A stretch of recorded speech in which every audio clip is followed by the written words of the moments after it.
దీపావళి శుభాకాంక్షలు. ఈరోజు గత కొద్ది రోజుల నుంచి 2014 నుంచి 18 నుంచి 23 వరకు మేమే రాజులము మేమే మంత్రులమని మంత్రిగా పనిచేసినటువంటి హరీష్ రావు గారు టిఆర్ఎస్ బిఆర్ఎస్ ప్రభుత్వం లోపల, అదేవిధంగా వారి పార్టీలో పనిచేసినటువంటి ప్రజాప్రతిని ఎన్నుకోబడ్డ ఒక మాజీ శాసనసభ్యుడు బాల్కా సుమన్ గారు మొన్నటి వరకు అంటే కొన్ని సంవత్సరాల క్రితం వరకు రాష్ట్రంలో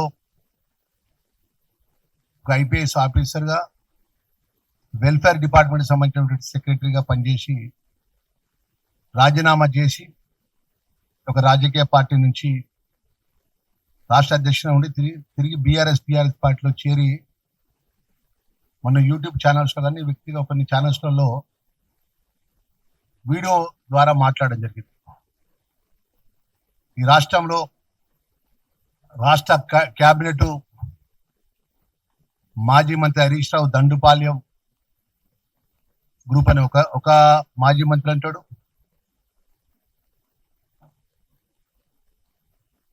టిఆర్ఎస్ పార్టీలో పనిచేసిన ఇంకొక నాయకుడు ముఖ్యమంత్రి గారిని ఏకవచనంతో మాట్లాడతాడు. మన మాజీ ఐపీఎస్ ఆఫీసర్ గా పనిచేసిన ఆర్ఎస్ ప్రవీణ్ కుమార్ గారు అసలు రాష్ట్రంలో క్యాబినెట్ ఉన్నదా లేదా, అసలు ఈ రాష్ట్రంలో పోలీసు వాళ్ళు ఏ విధంగా మా పార్టీ కేటీఆర్ మీద కానీ మా పార్టీ నాయకుల మీద కానీ మా పార్టీ మీద కానీ పోలీసు వాళ్ళని ఉపయోగించి ఏ విధంగా దౌర్జన్యంగా కేసులు పెడుతున్నారనే విషయాన్ని ఆరోపణ చేస్తున్నారు.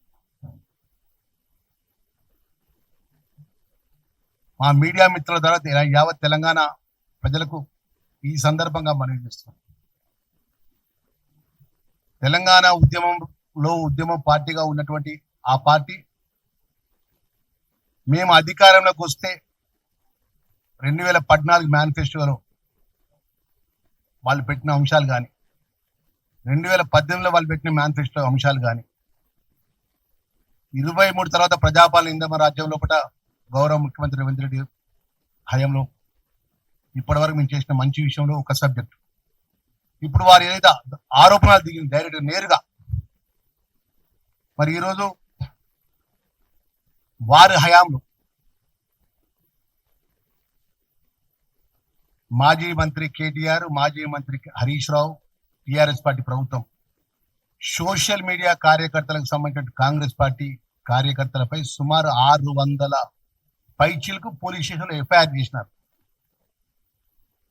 వాళ్ళ మీద పోస్టింగ్ పెట్టినా, వాళ్ళ మీద టిఆర్ఎస్ పార్టీకి సంబంధించినటువంటి మాజీ ముఖ్యమంత్రి కేసీఆర్ మీద కానీ మాజీ మంత్రుల మీద కానీ ప్రభుత్వం మీద ఎవరైనా ఒక మాట పోస్ట్ చేస్తే తెల్లారి ఎఫ్ఐఆర్ అయింది. సుమారు 600 పైచీకు ఎఫ్ఐఆర్ కాపీలతో సహా మీ ముందు పెడతా టైం వస్తే 600 పైచీకు.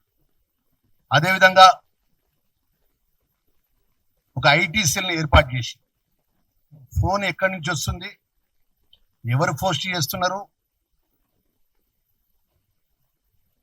ఆ విధంగా అప్పుడున్న ప్రజాస్వామ్య పద్ధతి ద్వారా ప్రతిపక్ష పార్టీకి సంబంధించిన పార్టీ కార్యకర్తలను పార్టీలను పోలీసును అడ్డం పెట్టుకొని తీవ్ర ఇబ్బందుల పాలు చేసినారు.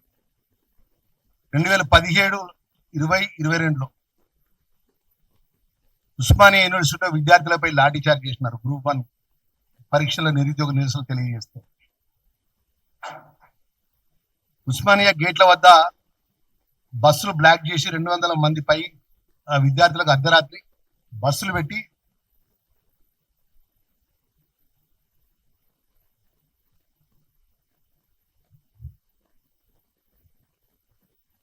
అరెస్ట్ చేసినారు. రైతులు మిర్యాలగూడలో నిరసన సమయంలో 2019లో వాళ్ళ హయాంలో టిఆర్ఎస్ బిఆర్ఎస్ మాజీ ముఖ్యమంత్రి కేసీఆర్ ముఖ్యమంత్రిగా వారి హయాంలో మాజీ మంత్రులుగా ఉన్నటువంటి హరీష్ రావు, కేటీఆర్ హయాంలో వారి ప్రభుత్వంలో రైతుల మిర్యాలగూడలో నిరసన తెలియజేస్తే భూదాన్ సమస్యపై రైతుల పోలీసులు దారుణంగా కొట్టించడం జరిగింది. ఒక దళితుని యొక్క రైతు చేయి కూడా విరగొట్టడం జరిగింది. పలువురు సీరియస్ ఆసుపత్రుల పాలైనరు 2019లో. అదేవిధంగా రైతు సంఘ నాయకులు ఎవరైతే ఉంటారో రైతుల సమస్యల మీద అప్పుడున్న ప్రభుత్వంపై రైతుల పక్షాన పోరాటం చేసి టిఆర్ఎస్ పార్టీ కేసీఆర్ ను ప్రభుత్వాన్ని ప్రశ్నిస్తే రైతు సంఘ నాయకులపై సిఐడి కేసులు పెట్టడం జరిగింది. 21, 23 సిఐడి ద్వారా కేసులు ఎఫ్ఐఆర్ చేయించడం జరిగింది రైతు సంఘ నాయకుల మీద. భూసేకరణ ప్రాజెక్టు గురించి మాట్లాడిన రైతు సంఘ నేతలపై క్రిమినల్ కేసులలో ఇరికించిండ్రు. అదేవిధంగా కాళేశ్వర ప్రాజెక్టుపై ప్రశ్న రైతు సంఘం నాయకుడు సుదర్శన్ పై కేసులు పెట్టిండ్రు. ఉద్యోగుల 2022 చెలో అసెంబ్లీ జాబ్ క్యాలెండర్ నిరసన పర్మిషన్ లేదని పోలీసుల అసెంబ్లీ ముందు టెంట్లు దహనం చేసి 300 మంది నిరుద్యోగ యువతను నిర్బంధించింది. అదేవిధంగా ఉస్మానియా హాస్టల్లో రాత్రి విద్యార్థుల గదిలో చొరబడి విచక్షణ రహితంగా వారి మీద దాడి చేసి వాళ్ళ ల్యాప్టాప్లు గుంజుకున్నారు.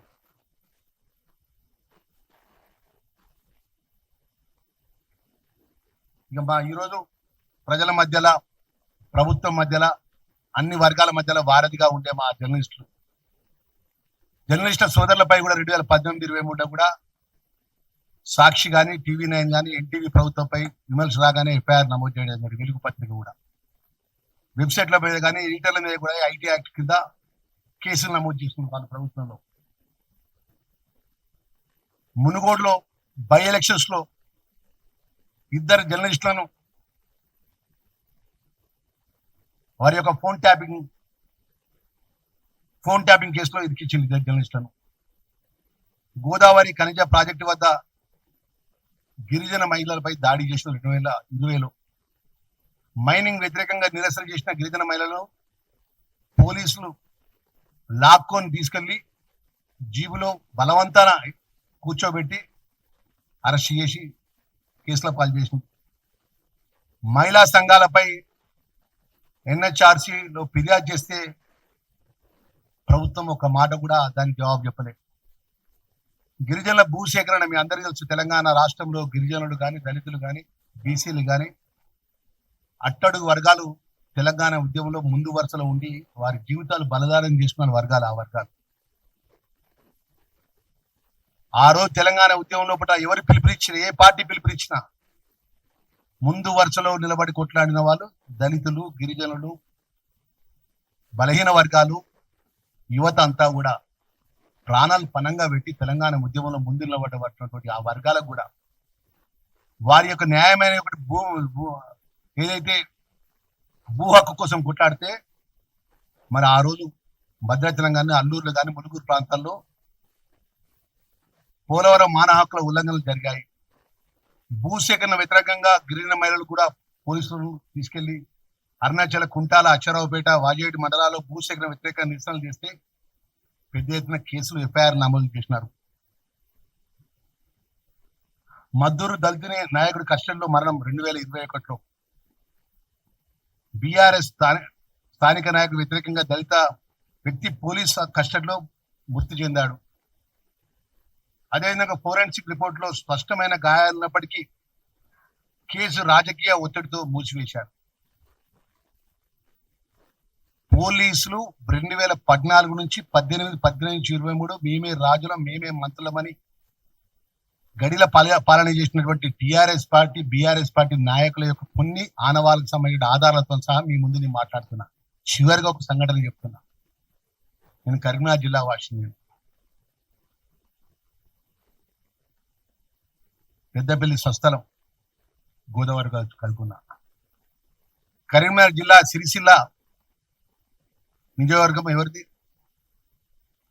అప్పుడు మాజీ ముఖ్యమంత్రి ఉన్నటువంటి కేసీఆర్ యొక్క తనయుడు యువరాజు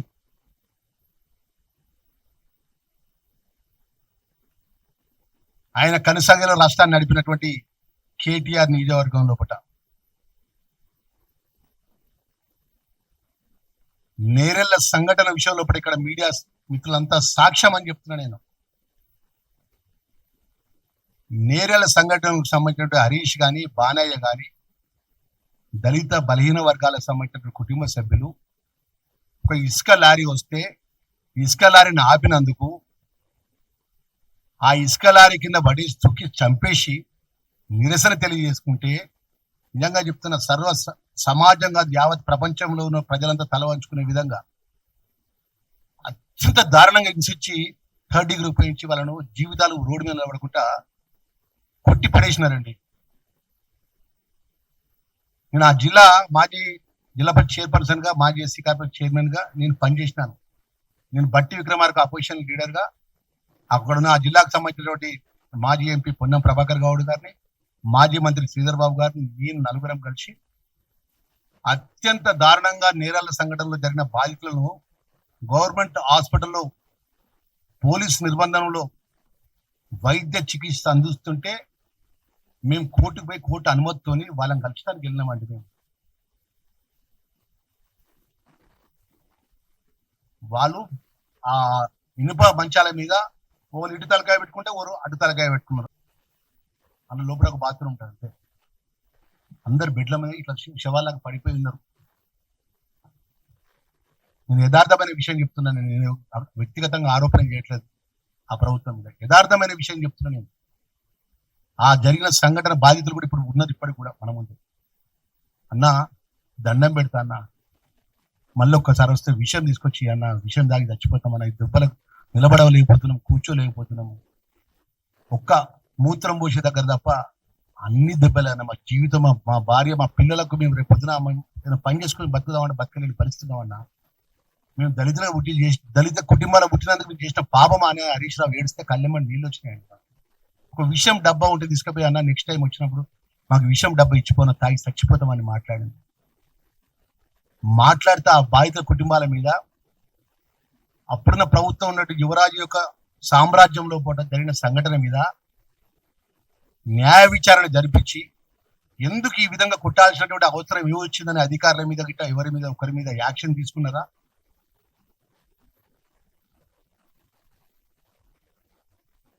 భారతీయ జనతా పార్టీ కేంద్రంలో అధికారంలో ఉంటుంది. అప్పుడు బండి సంజయ్ గారు కూడా దీనికి కీలకంగా ఈ విషయాన్ని అంశం లోపల వారు కూడా ఆ బాధితుల పక్షాన పోరాటం చేశారు.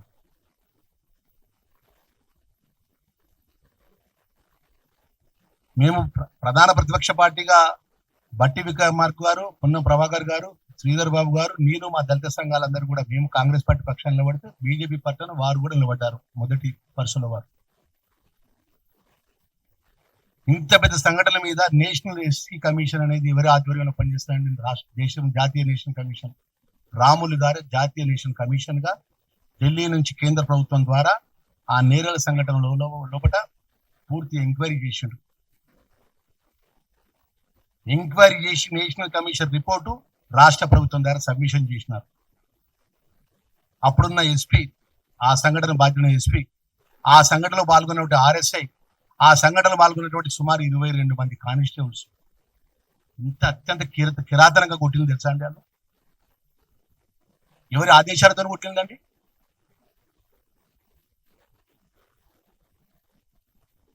మీ ఆదేశంతో కొట్టలేదా? ఎక్కడ పోయింది ఆర్ఎస్ ప్రవీణ్ కుమార్? అప్పుడు ఎందుకు ఆర్ఎస్ ప్రవీణ్ కుమార్ ఎందుకు మాట్లాడి? అప్పుడు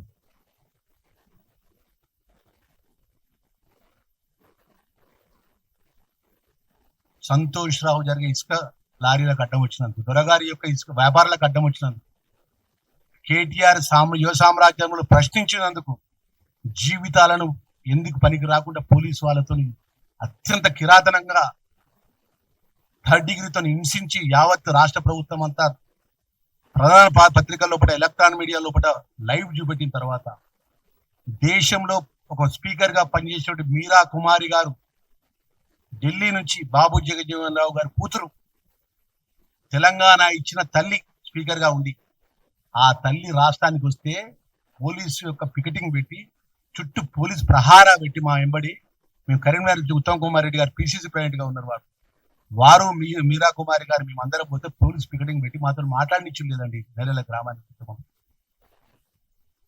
ఆ విధంగా పోలీసులను అడ్డం పెట్టుకొని పైశాచికమైనటువంటి సామ్రాజ్యాన్ని స్థాపించుకొని మేమే రాజులం, మేమే దొరలం, మాకు ఎదురులేరని చెప్పి పోలీసుని అస్తవ్యస్తం చేసి ఫ్రెండ్లీ పోలీస్ అని చెప్పి ఇవాళ మీద 20 నెలల లోపల మేము మా మీద విషయం కక్కుకుంటా మా మీద ఇన్ని ఆరోపణలు మీరు మాట్లాడేది.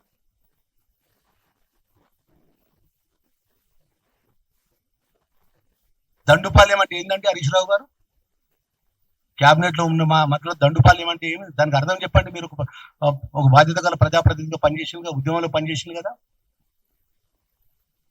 ఒక దళిత లో క్యాబినెట్ లో ఉన్నటువంటి దళిత మంత్రులను అవమానపరుస్తున్నావా?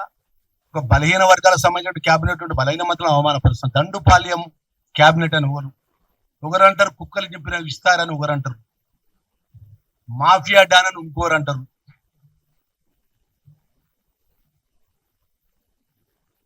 ఇదా అన్ని మాట్లాడేది?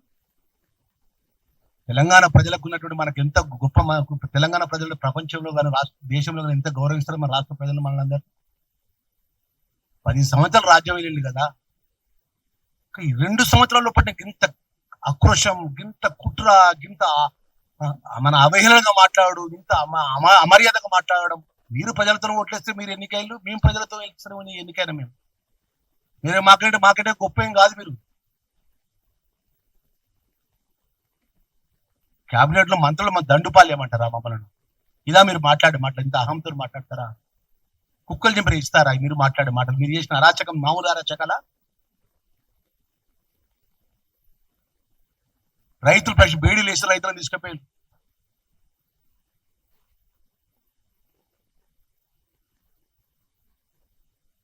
రాష్ట్ర క్యాబినెట్ లో అంతర్గతంగా జరిగినటువంటి మీటింగ్ గురించి కూడా పచ్చి అబద్ధాలు ఆడుతుంది. అబద్ధాల కేరాఫ్ మీ పార్టీ, మోసాల కేరాఫ్ మీ పార్టీ, కమిషన్ల కేరాఫ్ మీ పార్టీ. ఒక అబద్ధాన్ని 10 సార్లు మాట్లాడి నిజం చేయడానికి ఆ దేవుడిచ్చిన ఆశ భాష, ఆ గొప్పతనం మీకు తప్ప ఈ ప్రపంచంలో ఎవరికి రాదు, ఎవరికి ఉండదు. సామాన్యమైన కార్యకర్తలు అని మేము ఈ జెండా నమ్ముకొని వచ్చినాము. ఇంత అవహేళన చేసి మమ్మల్ని అగౌరవపరుచుకుంటా దండుపాల్యమని, అరాచకమైనని ఈ విధంగా సంబోధించి ఒక బాధ్యత గల 10 సంవత్సరాలు రాజ్యం వెళ్ళి ఏ స్థాయి నుంచి ఏ స్థాయికి వచ్చినా ఒకసారి గుండె మీద చేసుకొని సిద్దిపేటలో వేడికొండల స్వామి వెంకటేశ్వర స్వామి టెంపుల్ ఉంటుంది, టెంపుల్ మీద దేవుడి ముందు కళ్ళు మూసుకొని ఆలోచన చేసుకో. హరీష్ రావు గారు ఎక్కడి నుంచి ఎక్కడికి వచ్చినావు? ఇన్ని వేల కోట్ల రూపాయలు సంపాదించినావు. హైదరాబాద్ విలాసవంతమైన విల్లాలు ఎట్లా కొనుక్కున్నావు? విలాసమైన జీవితాన్ని ఎట్లా గడుపుతున్నావు? హరీష్ రావు, కేటీఆర్, టిఆర్ఎస్ పార్టీ మన సుమన్ గాని, టిఆర్ఎస్ పార్టీ మంత్రులు గాని ఎట్లా ఏ విధంగా దోచుకున్నారు ఈ రాష్ట్రాన్ని?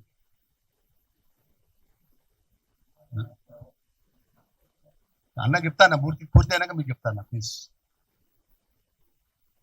లాస్ట్ కి మీ మంత్రుల మీద నమ్మకం లేకుండా పోలీస్ మన ఫోన్ ట్యాపింగ్ కూడా చేస్తూ నువ్వు కేటీఆర్.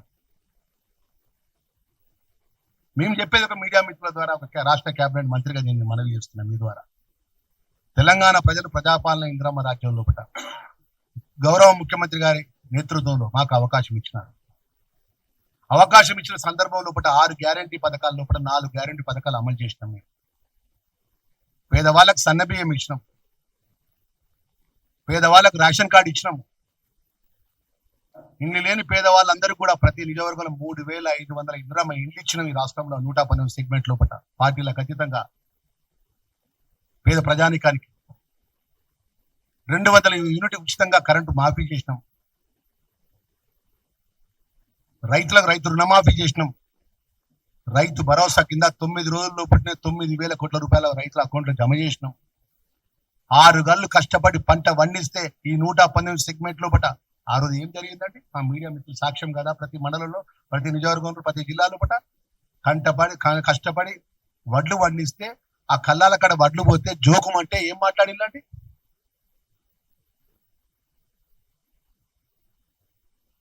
మీరు మిల్లర్ల దగ్గర పోయి మాట్లాడుకోపోండి, మీరు మిల్లర్లకు పోయి కలుగుపోండి. మీరు ఎవరు వడ్లు వేసుకోమన్నారు ఒక మంత్రి అంటాడు, మీరు ఎవరు సాగు చేసుకోమని ఇంకో మంత్రి అంటాడు. టిఆర్ఎస్ పార్టీ, బిఆర్ఎస్ పార్టీ నాయకులు ఈరోజు మీరు 20 నెలల లోపల 6 గంటలు కష్టపడి పండిస్తే గౌరవ ముఖ్యమంత్రి గారి నేతృత్వంలో, గౌరవ సివిల్ సప్లై మినిస్టర్ గారి నేతృత్వంలో ఏ జిల్లాకు ఆ జిల్లా మంత్రులము, ఎమ్మెల్యేలం, జిల్లా కలెక్టర్ ఆధ్వర్యం లోపల వడ్ల కొనుగోలు కాడ ఎలాంటి కటింగ్ లేకుండా, ఎలాంటి మిల్లర్ ఇబ్బంది పెట్టకుండా వడ్లు కొనుగోలు చేసి 6 వర్కింగ్ డేస్ లో అకౌంట్లో పైసలు జమ చేయించినాం. నిరుద్యోగ యువకులకు ఉద్యోగాల కోసం ఇట్లా నోటిఫికేషన్ ఇచ్చుడు, వారం రోజుల కోట్ల స్టే వచ్చుడు, ఇట్లా నోటిఫికేషన్ ఇచ్చుడు, నోటిఫికేషన్ రద్దు అవుడు. ఇలా ఈ యొక్క 2023 నుంచి ఈ రోజు వరకు ఈ రాష్ట్రంలో అధికారంలోకి వచ్చినాక ముఖ్యమంత్రి గారి నేతృత్వంలో హైదరాబాద్ లాల్ బహదూర్ శాస్త్రి స్టేడియంలో ఉద్యోగాలు ఇచ్చి నియామక పత్రాలు ఇవ్వడం జరిగింది. గ్రూప్ 1 సంబంధించినటువంటి మొన్ననే నోటిఫికేషన్ ద్వారా ఎన్నికైనటువంటి వారికి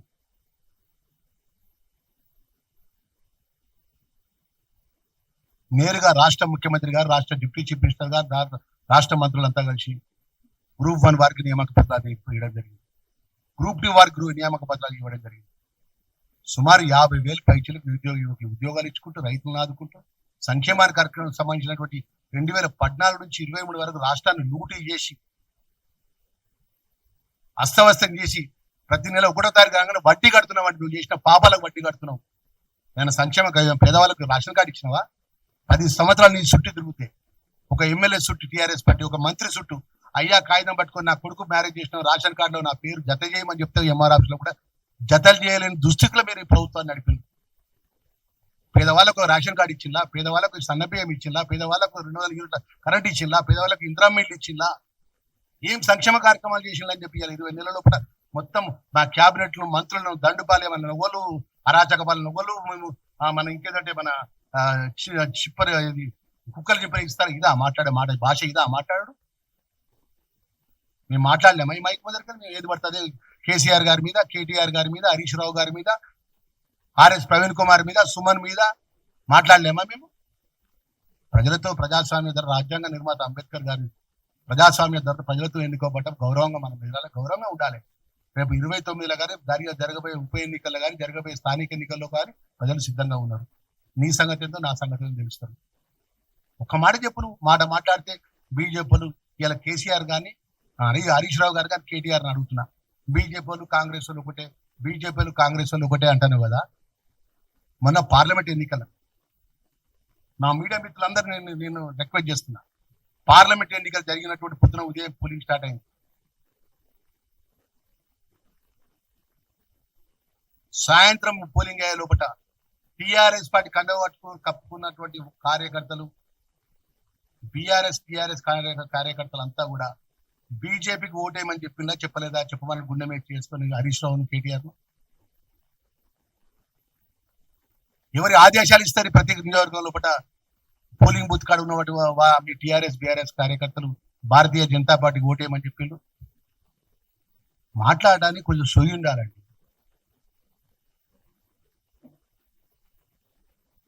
మొన్ననగా సీఎం రమేష్ గారు మాట్లాడండి ఒక వీడియోలో.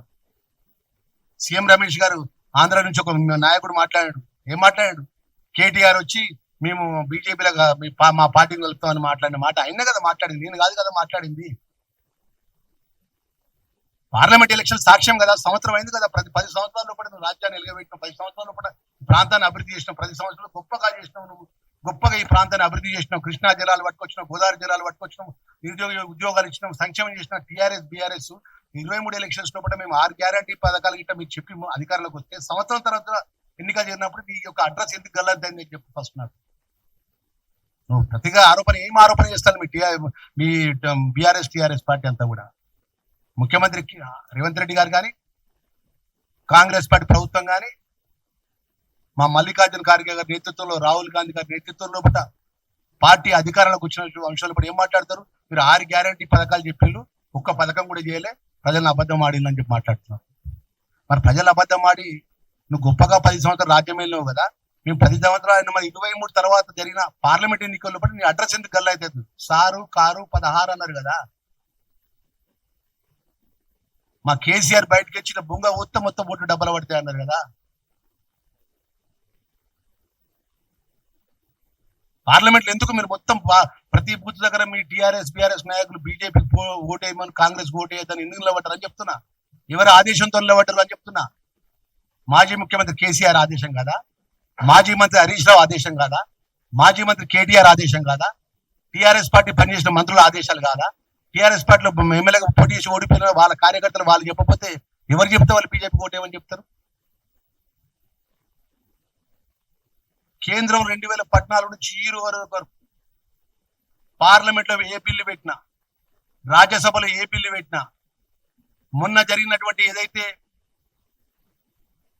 మన యూరియా కొరత విషయంలో కానీ, మన జరిగిన ఏ సంఘటనల విషయంలో కానీ భారతీయ జనతా పార్టీకి బీఆర్ఎస్ పార్టీ ఎంపీలు, బీఆర్ఎస్ రాజ్యసభ సభ్యులు వారికి మద్దతుగా చట్టాలు చేసే విధంగా వాళ్ళు ఎంబడున్నారా, వాళ్ళు వ్యతిరేకించిల్లా?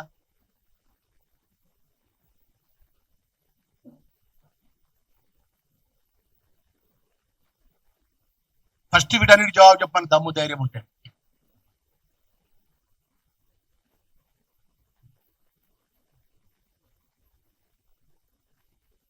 మేము ఎందుకంటే మేము సామాన్య కాంగ్రెస్ పార్టీ కార్యకర్తగా రాష్ట్ర కేబినెట్ లో రాహుల్ గాంధీ గారి ఆలోచన పరంగా, ముఖ్యమంత్రి రేవంత్ రెడ్డి గారు పిసిసి పరంగా ఒక సామాన్యమైన కార్యకర్తకు నాకు అవకాశం వచ్చి నేను కేబినెట్ రాకముందు, నేను ఎమ్మెల్యే కాకముందు అనుకున్నా అది అసెంబ్లీలో గొప్పగా మాట్లాడతాం కావచ్చు, అసెంబ్లీలో గొప్పగా ప్రజల సమస్యలు పరిష్కారం చేస్తాం కావచ్చు. అవహేళన చేసుకుంటా, నవ్వుకుంటా, చప్పట్లు కొట్టుకుంటా.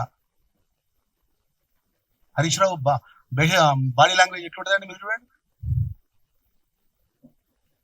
రాష్ట్ర కేబినెట్ లో అంతర్గతంగా జరిగినటువంటి అంశాన్ని పచ్చి అబద్ధాలు మాట్లాడతారండి. నేను చెప్పినా మన కరీంనగర్ ప్రెస్ మీట్ లో చెప్పినండి, మళ్ళొకసారి రిపీట్ చేస్తాను, మళ్ళొకసారి గుర్తు చేస్తున్నా. ఏదో రాష్ట్ర కేబినెట్ లో ఏదైతే మాట్లాడిన అంశాన్ని అబద్ధాలుగా, పచ్చి అబద్ధాలుగా మాట్లాడి హరీష్ రావుకు ఒక మాట చెప్పిన నేను మీ ద్వారా మళ్ళొక్కసారి గుర్తు చేస్తున్నా. మామూలు గాంధీభవన్ మీడియా మిత్రులు, రాష్ట్ర మీడియా మిత్రులు కాబట్టి పొద్దున్నే ప్రజల్ని దేవుడిని నమ్ముకొని బయటకు వెళ్తాం సామాన్య కార్యకర్తలు కాబట్టి. అదే దేవుడు వెంకటేశ్వర స్వామి సిద్దిపేట ఆలయం ఉన్నది హరీష్ రావు గారికి. ఆ సిద్దిపేట ఆలయం లోపల శనివారం రోజు వస్తావా, లేదా నువ్వు ఆ నామినేషన్ రోజు ప్రతిసారి అక్కడ పోయి ఆడ నామినేషన్ కాయలు పెట్టి నామినేషన్ పోతాడు. అక్కడ ఆ దేవాలయాన్ని నేను వస్తా, నేను క్యాబినెట్ లో ఉన్నా, ముఖ్యమంత్రి గారు అనుమతి తీసుకొని వస్తా. క్యాబినెట్ లో ఏం జరిగిందో అక్కడ ఉన్న బావిలో బోరో కాడ స్నానం చేసి స్వామివారి ఎదురుగల్లో పడి తడి బట్టలతో నేను చెప్తాను. నేను నా జన్మనిచ్చిన తల్లి తండ్రిని ఒకటే చెప్తే క్యాబినెట్ లో ఒక్క విషయం కూడా అంతర్గతంగా వ్యక్తిగతంగా ఆరోపణలు ఏ ఒక్క మంత్రి సంబంధించిన విషయం జరగలేదు, మాట్లాడలేదు. ఓన్లీ సంక్షేమానికి, అభివృద్ధికి, ప్రజల క్షేమం కోసమే గౌరవ ముఖ్యమంత్రి గారి నేతృత్వంలో క్యాబినెట్ జరిగిందన్న అంశాన్ని నేను చెప్తా. ప్రతి అంశం ఎజెండా అంశాన్ని మాట్లాడతా, అక్కడ ప్రతి మాట మాట్లాడతా. మరి దాన్ని కట్టుబడి నువ్వు ఉంటావా? నువ్వు వచ్చి తడిబడ్డతో వచ్చి క్యాబినెట్ లో నేను మొన్న మాట్లాడిన, మన 10 రోజుల కింద ప్రెస్ కాన్ఫరెన్స్ లో మాట్లాడిన మాట నిజము. వాళ్ళు ఇట్లా ఈ రాష్ట్ర ప్రభుత్వం నడిపేటువంటి మంత్రులు కానీ, రాష్ట్ర ప్రభుత్వం ముఖ్యమంత్రి గారు కానీ వాళ్ళ వ్యక్తిగతమైన ఎజెండాకే ఆ క్యాబినెట్ పరిమితమైందని మాట్లాడగలుగుతావా అంటున్నా నేను. ఎందుకండి మీకు తెలంగాణ ఆశ? వాళ్ళు 20 నెలలకి ఇంత అకృషమైంది. ఇప్పుడు 29 ఎన్నికల ప్రజలు ఎట్లా బుద్ధి చెప్పాలి, బుద్ధి చెప్తారు. ఎవరు పని చేయకపోతే పని చేసిన వాళ్ళు పరమరథం పడతారు. ఇలా మీరు మాట్లాడినట్టు మీ అంతర్గతంగా మీ పార్టీకి సంబంధించిన వ్యవహారం లోపల మీ కుటుంబ సభ్యురాలు మీ కవితక్క చెప్పినటువంటి ఏదైతే మాట ఉన్నదో ఆమె ప్రెస్ పరంగా మాట్లాడిన మాటలు ఫస్ట్ దానికి దూరం ఇవ్వండి హరీష్ రావు గారు. దానికి ఇచ్చి అప్పుడు మా మీద దాడి చేయండి, మేము ఒప్పుకుంటాం. మరి 100 సంవత్సరాల పైసలు కాంగ్రెస్ పార్టీ, చిన్న చిన్న ఇబ్బందులు ఉంటాయి మాకు, వాళ్ళు కలిసిపోతాం. 5 అన్నదమ్ములు, ఒక తల్లిదండ్రులు పుట్టిన అన్నదమ్ముల మధ్యలో చిన్న భేదాభిప్రాయాలు ఉంటాయి. మా కుటుంబానికి సంబంధించిన విషయంలో మీడియా పరంగా చిన్న చిన్న వస్తే రావచ్చు, దానికి మేము సరి చేసుకుంటాం కదా. మా ముఖ్యమంత్రి గారు ఉన్నారు, మా పిసిసి అధ్యక్షుడు గారు, మా మల్లికార్జున ఖార్గే గారు ఉన్నారు, మా ఇన్ఛార్జ్ జనరల్ సెక్రటరీ గారు ఉన్నారు. తెలంగాణ ఇచ్చిన కాంగ్రెస్ పార్టీ అండి, మాకుండే ఇబ్బందులు ఉంటే మేము మాట్లాడుకుంటాం కదా. మమ్మల్ని దండుపాలేమంటావా? బేషరత క్షమాపణ చెప్పాలి హరీష్ రావు అన్నదాన్ని, బేషరత క్షమాపణ చెప్పాలి మంత్రివర్గానికి.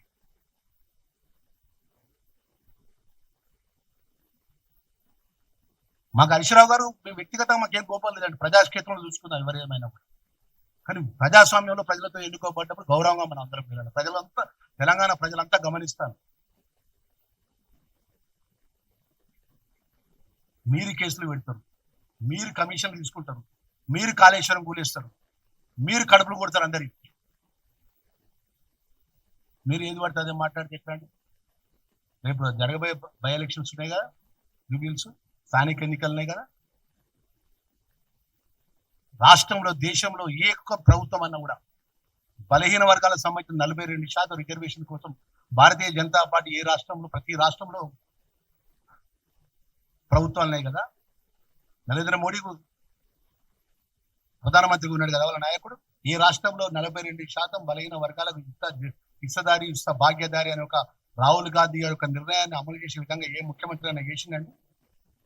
రాష్ట్ర ముఖ్యమంత్రి రేవంత్ రెడ్డి గారి నేతృత్వం లోపల రాష్ట్ర క్యాబినెట్ లో ఆమోదం తెలిపి అసెంబ్లీలో పెట్టి టిఆర్ఎస్ పార్టీ ఎమ్మెల్యేలు మాట్లాడతారు 42% మద్దతు అని. భారతీయ జనతా పార్టీ సంబంధించిన ఎమ్మెల్యేలు మాట్లాడతారు. రాష్ట్ర గవర్నర్ ద్వారా కేంద్రాన్ని పోతే ఎవరు తీసుకురావాలని, కేంద్రంలో ఎవరు దాన్ని ఆమోదం తెలిపి ఆ ఆర్డినెన్స్ బయట తీసుకురావాలని? భారతీయ జనతా పార్టీ కేంద్రంలో ప్రభుత్వం వారి బాధ్యత కాదా? 30 సంవత్సరాలకి వెళ్ళి అన్నదమ్ములా కలిసినటువంటి ఎస్సీ కేటగరేషన్ ఇప్పుడు మా సత్తన్న ఉన్నాడు, మాదిగా అన్నదమ్ముల్లాగా సమస్యను పరిష్కరించడంలో కూడా సుప్రీంకోర్టు యొక్క నిర్ణయాన్ని అమలు చేసి, చట్టాన్ని అమలు చేసి ఫలాలు అందించింది గౌరవ ముఖ్యమంత్రి రేవంత్ రెడ్డి గారి నేతృత్వంలో కాదా అంటున్నా. సంక్షేమ కార్యక్రమాలు అమలు చేస్తున్నాం, నిరుద్యోగ యువకులు ఉద్యోగాలు ఇస్తున్నాం, రైతులను ఆదుకుంటున్నాం, 42% బీసీలకు సంబంధించిన న్యాయమైన సమస్య పరిష్కారం కోసం ఢిల్లీకి పంపించినాం. ఎస్సీ కేటగరేషన్ ఫలాలు సమానంగా అందాలని ఫలాలు అందించే విధంగా గౌరవ ముఖ్యమంత్రి గారు ప్రభుత్వాన్ని నడిపితే ఏది పడితే అది క్యాబినెట్ మాట్లాడు, ఏది పడితే మాట్లాడు, వాళ్ళు రేవంత్ అని ఏకవచనంతో మాట్లాడతారు. మేము మాట్లాడలేమా కేసీఆర్ గారిని? మేము మాట్లాడలేమా హరీష్ రావు గారిని? మేము మాట్లాడలేమా కేటీఆర్ గారిని? మా దేవుడు ఆ నాలుకలే మాకు కూడా నాలుక ఇచ్చిండు కదా, మేము కూడా మాట్లాడగలుగుతాం కదా. కానీ మా రాహుల్ గాంధీ గారు కానీ, మా మల్లికార్జున్ ఖార్గే గారు కానీ, మా సోనియా గాంధీ గారు కానీ, మా మా ముఖ్యమంత్రి గారు కానీ, మా పిసిసి అధ్యక్షులు కానీ, మా మంత్రులు కానీ మర్యాద నేర్పి మేము మర్యాదతో మాట్లాడుతున్నాం. మంత్రిగా మర్యాదతో ఈరోజు మేము మాట్లాడుతున్నాం.